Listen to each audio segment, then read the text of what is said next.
let's pretend, because you're more Democrat, you're Democrat from what we're discussing. From an American perspective, definitely. Right? Yeah. So I'm going to assume the role of a Republican. Yep. Because I want to question my own thinking, right? Not that I don't think that I can go that far and fuck up my own brain. I may require therapy after the idea of assuming the role of a Republican.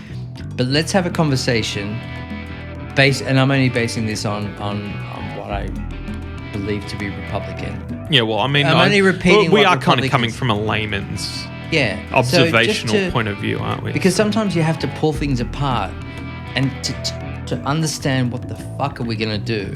Sometimes you have to look at it from the perspective of the enemy or the opposition. Yeah. So I'm curious.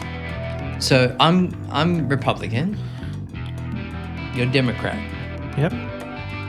And let's have a debate on, I don't know, what I'm saying is let's assume the role, let's assume the mentality of those roles and just debate things on that perspective. So let's say if I were to become president and I'm a Republican and I were to speak to the American people, what would I say?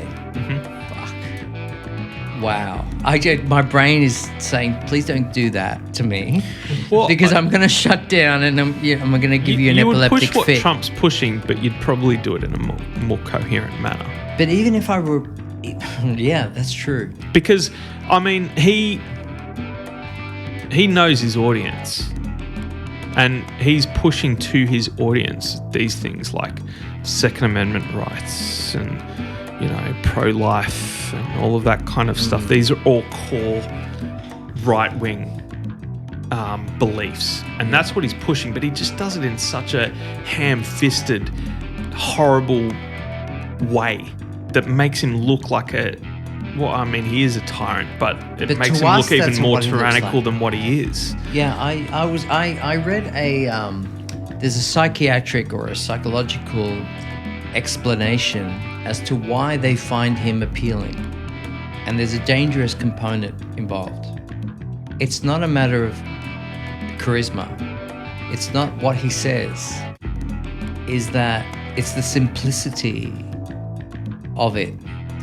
Yep. Okay, so Democrats are generally well educated, well educated. They articulate things differently and they're more vanilla. Yep. Right? Republicans feel that the majority of Americans, which is the Midwest, and feel that they are being treated with disrespect by the wealthy and the 1%. Yeah. Ironically, Trump is the 1%. Exactly. And this is the thing. Trump, for his first term, he got elected on this, I'm an everyman, I'm you. Yeah. I'm not a politician, I'm not part of that. We're going to drain the swamp, we're going to get rid of the pollies. I'm just a guy like you. But fucking, all right. But how dumb can they be? Let's take a step back here. Would you want Bob from the pub to be your prime minister? No. Because Bob's a fucking drunk and Bob's a fucking idiot. Yeah. Trump is a fucking idiot. He's failed at everything. He's raped. He's failed he was born into money and he's lost all that money. He's lost more money than he's ever made. His taxes prove that. He's clinging on to his Why wealth. Don't they see he's that? clinging on to his wealth by a thread. I don't think he has. He's a failed businessman. He's been spending the last 10 years living off royalties from The Apprentice. He's a failed businessman and a former reality TV star. That's his thing. That's what he is. And now he happens to be the president of the United States because he's an everyman, because he's Bob from the pub. I know that it's quite random when they interview Republicans. I get that. And the purpose of the interviews is to rile us up and say, look at these idiots. But when they do interview people, they ask them, what do you think about Trump having done this, touched them by the pussy. It's nothing. But It's you're a just boys' female. talk. It's just You're a female. Yeah. How can you justify that? How can you allow a man to say that? As a father of 2 daughters, I find that absolutely abhorrent. But on top of that, it's a female that'll say, no, I'm still with him. Okay. Okay, so I don't know what the fuck is wrong with you. But there's he method says to it his as it madness. is. Why do you think he always picks women to be his White House press correspondent, like Kellyanne Conway, all of that? He's not dumb. Oh, well, I mean, he is dumb, but like there's method to his madness. You know, he's putting, forward this, I suppose, confusion as to whether or not what has been said about him in the past is true. He's the one that coined the term fake media. And I mean, we all know that, yes, there is definitely fake media out there. Social media has made it inevitable that there is going to be misinformation spread. Yeah. But what Trump calls fake media is actually the real media. He's not pointing out the fake media. He's pointing out the things that go against him, which happens to be all genuine. So you're a here we go. We've just opened another fucking... No, but that's interesting because here's a psychological question to wake you up for Carlos. So... We've been very quiet so far. So this question is for Carlos. I've been listening and learning. So psychologically, we're looking now because America needs therapy, right? So Hess was Hitler's spin doctor. You're now the president of the United States. You're now the psychological spin doctor. Yeah. And you're going to help Travis to get this thing across the line. Because I'm a Republican at this time, and he just won the election.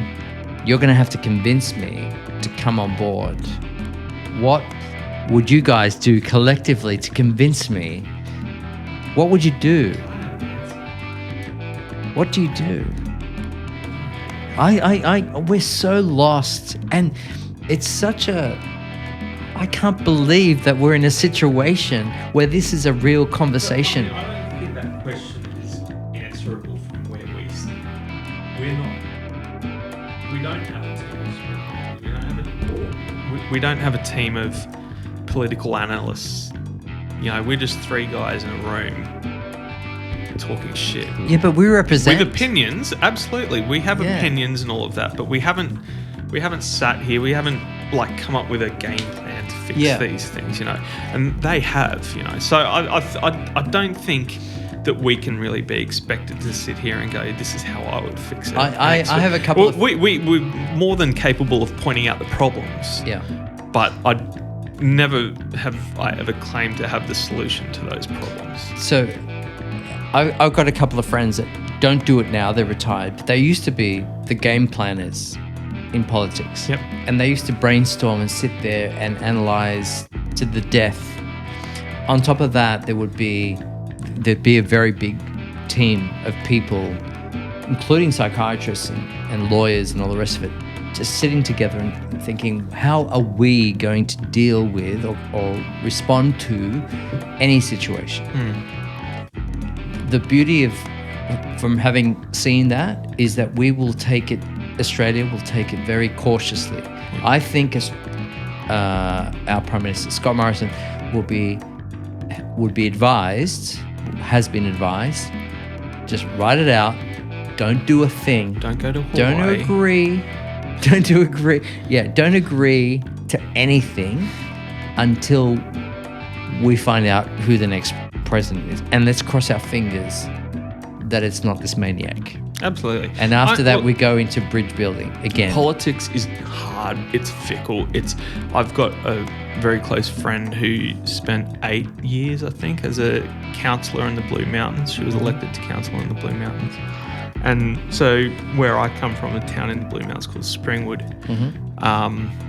we never had a big shopping centre or anything like that there, but we always had... You don't have a McDonald's? No. What the fuck is with that? Don't have one even You near people us. are rednecks. But no, we reject McDonald's because it's too commercial.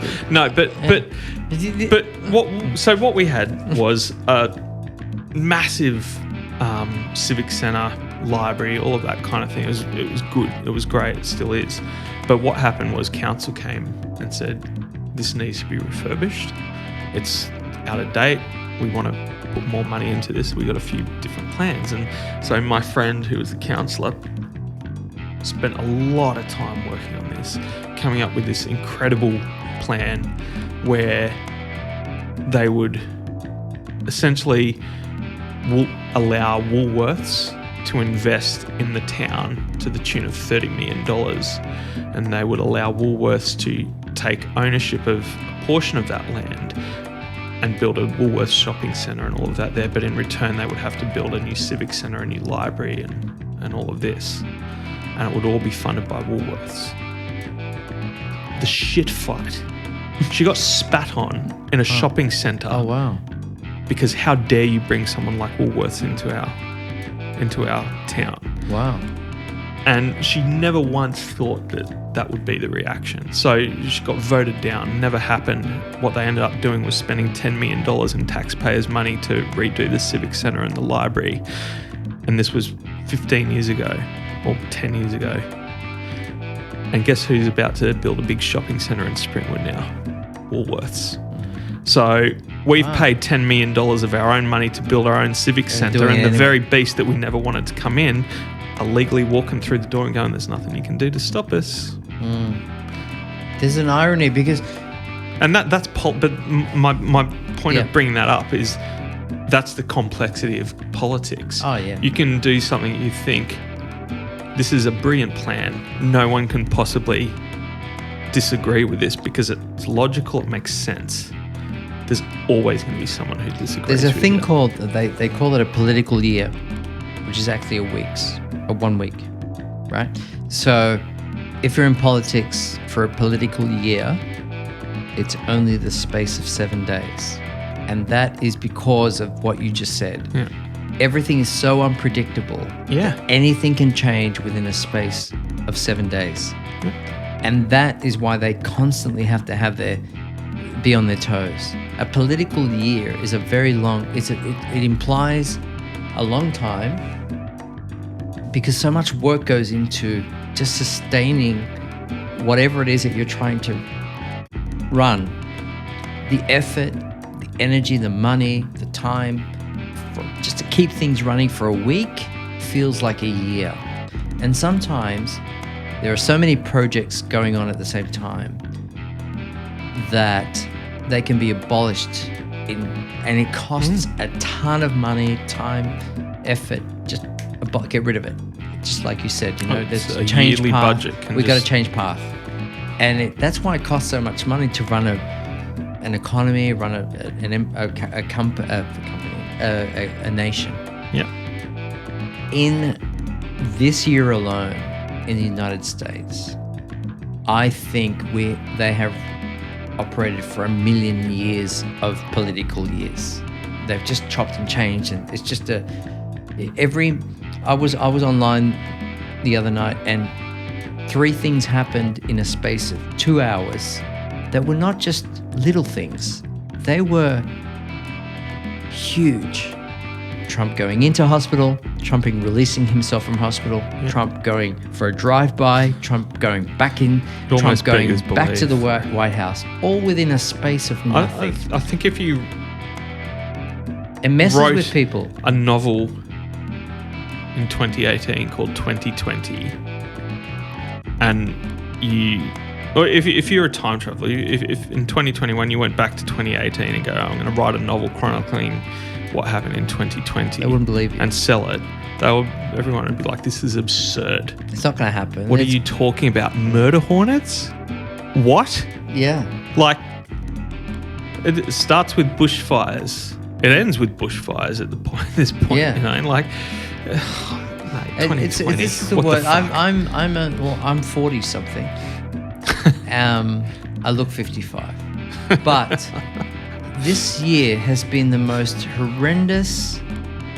It's And it's never not just been anything political. like it. It's been a shitstorm. And the for politics everybody. have just been It's like almost living in the the dark icing on the ages. cake. everyone will know, everyone has been touched by corona. That's the one thing that we've all got in common. Every nation on this planet understands the language and the experience of corona. What do you think the history books are going to say about 2020? What the fuck? Like, just That's forget the cover. that That's year the ever front cover. happened. What the fuck happened? So Forget they're going to that be year ever happened. well. We Archaeologists. skipped a year. There was no 2020. It went from 2019 to 2021. Fuck. Like If 13th floor. Yeah, that's right. There is no 13th floor. Look, before I agree to 2021, I want to see some terms, some conditions. I want to see I want to see it before I cross over. I'm not going to that's agree. right. There's nothing that's going to say that 2021 is going to be any better than. I'm not going to welcome New Year's You Eve. reckon? I'm not crossing over. You'll I'm not be accepting cautious. it. We'll be like, wait, what do you got in store for us? Yeah. I'm going to consider it. So I can remember, like, New Year's Day of 2020, everyone's there going, well, can't get much worse than 2019, That's hey? right. Everyone I don't was like, remember what the 2019 was such a shit year. What the fuck was and wrong now with we're just 19? like, what the fuck? 2019 was fantastic. Yeah, but what the fuck happened in 19? Give me 2019. But what made it? What? But I Well, remember. the bushfires started at the end of 2019. There were a whole heap of celebrity deaths. Jeez. But these were things that we were all like, this is the worst year ever. And then 2020 came along and went, nah, there's a beautiful. hold my beer. Like, You know there's a meme and there's a guy obviously wakes up from a coma or something and he's in a taxi and he said, oh man, it's just so good to be here now. And he said, and he says, so what's happened? He said, oh well, Australia was on fire. He said, oh fuck, that's bad. like literally the whole East the whole, Coast. and then he said, no, the whole place was on fire. Like that, oh fuck, that's pretty bad. And then he said, I'm sure everyone's seen it. And he said, oh, Trump was president. Oh, really? Okay. Well, Trump He's was already been president. for like 3 years Um, before this, yeah. But he goes from one to the next, and it just. Then there was this virus. Yeah. Because some guy had a bat. And, okay. Yeah. Oh, and then 200 million people died. Not too. Because, No. yeah, I'm exaggerating. Yeah. And he's like, fuck, are you serious? Yeah. And then a cop killed a black dude. And Oh, yeah, and then they rioted. And they just set fire to the whole place. Then they started tearing down statues. And it just gets, it's like, just give us a break. Give me a breather before you create the next disaster. Yeah. And that's why in the beginning I said, fuck, I hope they just cave in on themselves as punishment. I don't want to know that they exist anymore. Because seriously, the epicenter of shit, if this planet had an anus, it's in the United States. Seriously, right now, you guys need to someone needs to wipe it. Because it's a fucking mess. It's kind of true. And what? It's a good analogy. It's the world's anus it's the US, and somebody has Washington DC is like the dead center. absolutely, and we just we collectively as a planet. So I mean, we can't talk about this for eternity because we're not going to come to an answer anyway. But collectively as a planet, we need to balls up and say, listen. You know We need an intervention on America. We need an intervention. And I don't think we should even consider Trump in the conversation. No. It's like, okay, you know when they used to drop leaflets, Germans used to do it, Americans used to do it, Yeah. British used to do it, drop leaflets and say propaganda and say, guys, you're being conned by the orange guy, the mango. Listen, the mango's lying to you. We are hoping that you guys get your shit together. Yeah, but you're bringing a pamphlet to a social media fight. That's the problem. Yeah, but if you do social media is we're in the situation we're in because of the internet and social media. Now, I love the internet. The internet has changed the world. Yeah. And there's a lot of good things that have come from the internet. But there's a lot of shit that has come with it as well. And social media, for every positive, there's 5 negatives. Social media is great because you can keep track of your family and friends. I've got mates who live in LA and England and wherever, and they're always just a text message away or a photograph away kind of thing, which is great. You Yeah. know, and that's great. Yeah. It gives you a voice, which is great. Or is it? I don't know. But it's also like a source of so much misinformation. Yeah. And every person has an opinion, and it gives every person a megaphone that they can shout their opinion.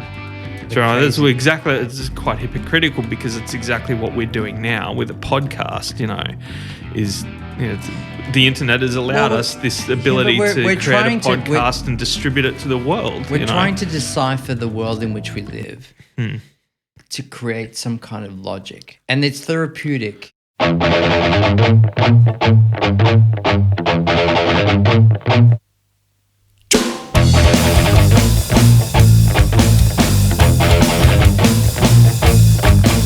Mi amor es el más dulce que has tenido, eso creo, yo me siento